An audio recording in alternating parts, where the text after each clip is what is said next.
월요일 마켓포커스 이번 주 투자 일정 살펴보면서 이 중에서도 주목해야 할 일정들 선별해보는 시간입니다. 반종민 프레스티지 경영전략연구소 소장 나오셨습니다. 어서 오세요. 네, 소장님 이번 주 주목해야 할 일정들 일단 월요일부터 체크해볼까요? 예, 오늘 그 크립토 위크와 관련된 내용들이 좀 있습니다. 그래서 여기에 대한 내용들을 이따 조금 더 자세하게 좀 풀어드리겠고요. 그리고 G20 재무장관 회의 그 관련된 내용들이 좀 있는데 여기서 베선트 그 미 재무장관의 경우에는 좀 참석하지 않는다라는 내용들이 있긴 합니다. 이게 왜 그러냐면 그 19일에 오사카 엑스포에서 미국의 날 행사 때문인 것으로 좀 보여지고 있다 보니까 이 내용 때문에 결국은 좀 어느 정도의 그 참가를 하지 않는다라고 보시면 될 것 같고요. 무역 협상 등의 논의는 없다라고 했지만은 실제 여기에 대해서는 좀 어느 정도 좀 진전이 있을 것 같습니다. 그렇다 보니까 이 내용 이후로 또 우리나라에 방문을 할지 말지 이 내용들을 좀 같이 체크를 해볼 필요가 있지 않나라는 말씀을 드릴 수 있을 것 같고요. 그리고 세 번째로는 SM에서 NCT 드림의 그 정규 5집이 좀 발매가 됩니다. 그렇기 때문에 SM에 대한 분위기도 좀 같이 좀 살펴보셨으면 좋겠습니다. 네, 월요일 일정 짚어주셨고요. 미국 의회가 현재 시간으로 14일부터 일주일간 크립토 위크로 이번 주를 공식적으로 지정을 한 상황입니다. 비트코인 시세를 보면 또 새벽에 11만 9천 달러를 찍고 지금은 좀 내려오긴 했습니다만 어쨌든 계속해서 이렇게 연고점을 좀 경신해 나가고 있는 상황인데요. 관련 내용부터 좀 자세히 체크해 볼까요? 예, 일단 지금 오늘도 확인을 해보니까 좀 소폭 상승을 하고 있기 때문에 당분간 이 분위기는 좀 더 이어지지 않을까라고 좀 볼 수 있을 것 같고요. 그 14일 현지 시간에 그 미 하원에서 그 이번 주를 크립토 위크로 될 것으로 좀 밝혔던 내용들이 좀 있긴 합니다. 그래서 특정 주간을 가상자산으로 설정한 것은 이번에 좀 처음이기 때문에 굉장히 좀 부각될 수 있다는 점을 체크를 하셔야 될 것 같고요. 그리고 미 하원에 대해서 뭐 가상화폐 3법에 대한 내용들이 좀 있긴 한데 여기에서 뭐 지니어스 법안이 있고 또한 글래러티 법안이 있고요. CBDC 감시 국가 방지법 관련된 내용들이 좀 있습니다. 그래서 이 내용들이 본격적으로 좀 다루게 된다 한다면 오히려 가상화폐 쪽에 대한 분위기가 좀 더 나올 가능성이 높지 않나라고 좀 볼 수 있을 것 같습니다. 여기에 대해서는 지금 미국과 관련된 내용들만 지금 말씀을 드렸지만은 지금 우리나라의 경우에도 현 정부에서 지금 가상자산에 대한 부분에 대해서 지난달에 스테이블 코인 발행 요건 그리고 비트코인 현물 ETF 도입에 담긴 디지털 자산 기본법 에 대해서 발의를 했던 부분들이 있기 때문에 이번에 그 크립토 위크를 통해서도 국내에 대한 분위기가 좀 더 연출될 수 있을 것 같고요. 당분간은 이 분위기가 좀 더 이어질 가능성이 높다 보니까 가상화폐 관련된 종목의 경우에는 좀 관심을 가져야 될 것 같습니다. 그래서 전 거래일 때 좀 살펴보니까 가상화폐 관련된 종목들이 좀 어느 정도 상승했던 모습들을 보여주더라고요. 그래서 대표적인 종목을 살펴보니까 우리기술투자와 하나투자증권, 비트맥스의 경우에는 지금 현재 시점도 좀 관심을 가질 필요가 있지 않을까라는 말씀드립니다. 이번 주 내내 뭐 지금 언급해 주신 3대 핵심 법안, 클래리티 스테이블코인 법안 그리고 CBDC 금지 법안은 관련해서 어떤 내용들이 나오는지도 계속해서 뉴스를 체크해 볼 필요가 있어 보입니다.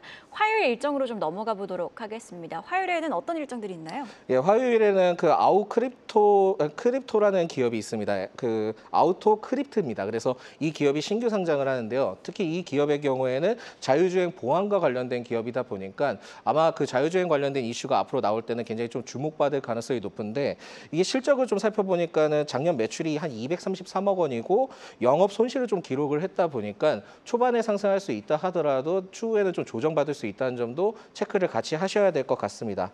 두 번째로는 트럼프 대통령이 펜실베니아 AI 에너지 행사에서 연설을 한다는 내용들이 있기 때문에 여기에 대한 내용도 같이 좀 체크를 해보실 필요는 있을 것 같고요.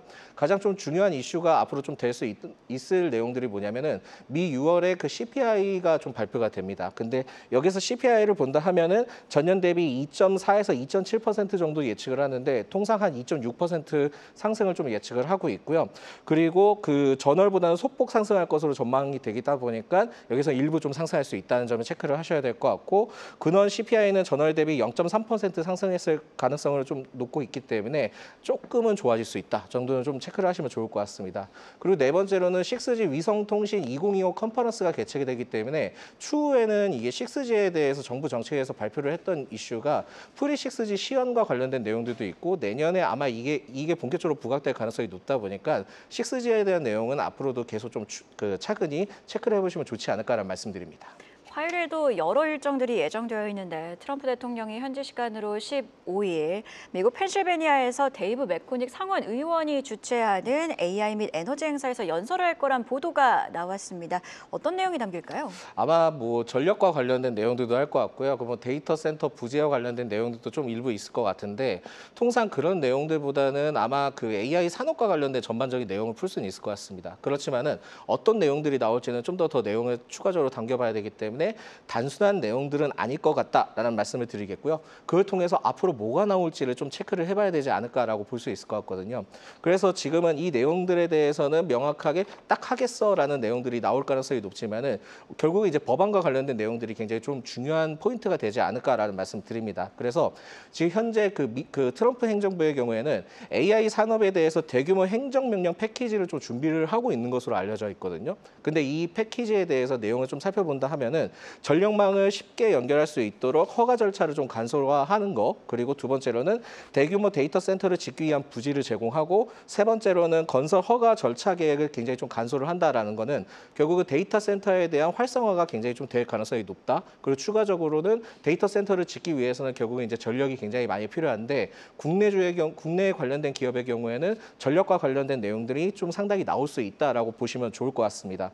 그렇다 보니까는 이 내용을 가지고 뭐 연설에 대한 내용들도 포인트이긴 하겠지만 다음 주 때 23일에 AI 실행 계획이 좀 어느 정도 공개가 될 예정이기 때문에 그 내용들을 살펴봤을 때는 오히려 그때 좀 투자를 하면 되지 않겠냐라고 볼 수는 있겠지만 오히려 그거보다는 지금 연설 기간 때 투자를 해서 미리 좀 어느 정도 생각을 하고 접근하는 게 좋지 않을까라는 말씀을 드리겠고요. 왜냐하면 여기에서 원전과 전력에 대한 국내 중심의 그 중심 관련된 기업들이 좀 상승을 할 건데 이게 왜 그러냐면은 국가안전보장회의, 그러니까 NCS에 대한 의견 포함된 해당 보고서는 23일까지 제출을 해야 되다 보니까 그 전에 일부 좀 어느 정도 마무리가 될 수 있지 않을까라고 좀 볼 수 있을 것 같습니다. 그렇다 보니까는 다음 주 때 아마 그 트럼프 행정부가 AI 액션 플랜을 좀 발표를 할 가능성이 높고, 그걸 통해서 7월 23일에 AI 액션 데이로 지정하는 방안을 좀 검토를 하고 있기 때문에 오히려 지금은 좀 관심을 가질 필요가 있지 않을까라고 볼 수 있을 것 같고요. 관련된 전력 설비주를 봤을 때는 뭐 어느 정도의 좀 변동성이 있기는 하지만 오히려 좀 대표 관련된 기업들을 봤을 때는 HD 현대일렉트릭이나 LS일렉트릭, 그리고 일진전기, 제일 그 일렉트릭의 경우에는 지금 현재 시점도 관심이 필요하다라는 말씀드리겠습니다. 트럼프의 연설로 시작돼서 AI 액션데이 액션 플랜으로 이어지는 일련의 뉴스들 함께 잘 따라가 보겠습니다. 자, 그렇다면 이번 주 후반에는 어떤 일정들이 예정되어 있는지도 체크해 봐야겠죠? 예, 그 16일 수요일입니다. 이 수요일의 경우에는 미 그 6월 생산자 물가 지수가 좀 발표가 됩니다. 그래서 여기에 내용을 좀 살펴본다 한다면 전월 대비 한 0.3% 상승을 할 것으로 좀 예측이 되고 있고, 근원 PPI의 경우에는 0.2% 상승 정도 예측하고 있으니까 참고하시면 될 것 같고요. 그리고 그 ASML 실적이 좀 발표가 예정되어 있고요. 엔비디아가 또 중국에서 공급망 박람회를 좀 어느 정도 참석을 한다는 내용들이 있기 때문에 이 내용을 같이 좀 체크를 해보시면 좋을 것 같습니다. 그리고 목요일의 경우에는 그 미 6월 소매 판매가 좀 발표가 될 예정인데, 여기 소매 판매에 대해서는 제가 좀 정정드리겠습니다. 소매 판매의 경우에는 전월 대비 0.2% 상승, 그리고 근월 소매 판매의 경우에는 전월 대비 0.3% 상승한다라고 보시면 될 것 같습니다. 그래서 PPI나 지금은 근월 그 소매 판매의 경우에는 일부 좀 상승할 수 있다는 점을 같이 좀 체크를 하시면 좋을 것 같다라는 말씀 드리겠고요. 그리고 17일은 지난주 때 한번 그 TSMC 6월 매출액 관련된 내용들을 드렸는데 그 본격적으로 실적에 대한 내용들이 좀 나옵니다. 그래서 이 TSMC 실적 발표에 따라 SK하이닉스가 굉장히 좀 주목받을 가능성이 높은데 굉장히 좀 다 복합적으로 봤을 때 2분기 실적이 굉장히 좀 잘 나왔습니다. 그래서 미달러로 319억 달러를 좀 기록을 했다 보니까 여기에 대해서 앞으로 코멘트가 굉장히 좀 중요해졌다라고 보시면 될 것 같고요. 넷플릭스 실적도 발표되니까 이 점을 좀 참고하시면 좋을 것 같습니다. 마지막 금요일의 경우에는 하이브가 BTS 첫 라이브 앨범을 좀 발매를 하는데 이 발매에 대한 내용들을 가지고 주가가 기하급수적으로 탄력성을 받기에는 좀 어려울 것 같고요. BTS 그 컴백에 대한 기대감이 좀 어느 정도 형성되어 있는데 아마 내년 봄 정도로 좀 예정이 되어 있고, 그 이후로부터 월드 투어가 예정이 되어 있으니까 스케줄을 좀 잘 체크를 해보시면 좋을 것 같습니다. 그리고 현대건설이 잠정 실적을 좀 발표할 예정이고요. 포스코 퓨처엠이 실적을 좀 발표할 예정이기 때문에 같이 좀 체크를 해보시면 좋을 것 같습니다. 자, 지금 언급해주신 내용들을 보면 ASML, TSMC, 넷플릭스 여러 글로벌 기업들이 실적을 발표하고 우리나라 기업 중에서는 현대건설과 포스코퓨처엠의 2분기 실적 발표가 예고되어 있는 상황인데 이렇게 많은 기업들이 실적을 발표하는 가운데 가장 주목하고 계신 종목은 뭘까요? 원래는 이제 대표적으로 포스코 퓨처엠을 많이 말씀하시는데 이게 현대건설 잠정 실적을 좀 체크를 해볼 필요는 있을 것 같거든요.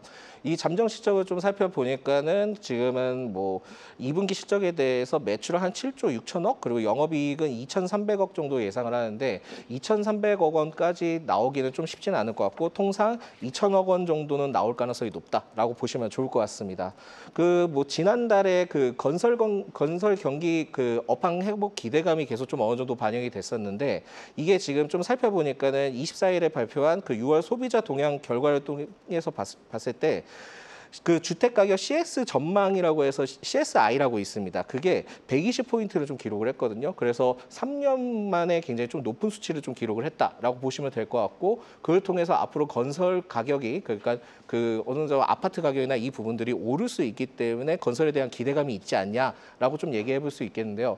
실제 수도권이나 그 외 지역을 봤을 때는 아직까지 그렇게 뚜렷한 영향을 보여주지 못하고 있기 때문에 이 현대건설의 경우에는 건설의 업황 회복 때문에 올라가는 것은 아닌 것으로 좀 판단이 되고 있고 오히려 원전과 관련된 내용 때문에 올라가고 있다라고 좀 생각하시면 좋을 것 같습니다. 그래서 지금 현대건설의 경우에는 주가 상승 요인이 결국은 이제 원전 쪽에 포커스가 많이 맞춰져 있다라고 보시면 될 것 같은데요. 그 앞으로의 이제 현대건설에 대해서 좀 체크를 해본다 하면은 최근에 이제 주가가 한 2주간 흐름이 좀 지지부진하긴 했습니다. 그렇지만은 미국의 그 태양광 관련된 발전소 착공에 대한 내용들이 좀 있다 보니까 여기에 대해서 해외 수주에 대한 내용들이 앞으로 좀 더 부각될 가능성이 높다라고 보시면 될 것 같고 웨스팅하우스와의 추진 중인 물량 수주 그리고 SMR 관련된 홈택과 그 관련된 부분에 대해서 실적이 반영이 된다 한다면 다시 좀 더 좋아질 가능성이 높다라고 보시면 될 것 같고요. 우리가 앞으로 좀 기대를 해볼 수 있는 모멘텀이 있다 한다면은 원전 해체와 관련된 내용들을 좀 체크를 해보셔야 될 것 같습니다. 그래서 고리 1호기 해체 승인이 지난달에 좀 난 것으로 알려져 있는데 아직까지는 그 사업자 선정이 되지 않았습니다. 그렇다 보니까 사업자 선정 여부에 따라 현대건설이 된다 한다면 주가가 좀 더 다시 탄력받을 가능성이 높다라고 보시면 될 것 같고요. 특히 이제 현대건설의 경우에는 미 원전 해체 공사 경험을 좀 어느 정도 갖추고 있다 보니까 고리 1호기에 대해서 해체 승인에 따른 기회를 좀 어느 정도 얻을 수 있기 때문에 일부 좀 조정을 받는다 하면은 다시 또 탄력을 받을 수 있으니까 이 점 좀 참고해 보셨으면 좋겠습니다. 네, 이번 주 주목해야 할 일정들 함께 체크해봤습니다. 지금까지 프레스티지 경영전략연구소 반종민 소장이었습니다. 고맙습니다. 계속해서 다양한 경제 이슈를 알고 싶다면 구독과 좋아요, 알림 설정 부탁드립니다. AI 캐스터 권미정이었습니다.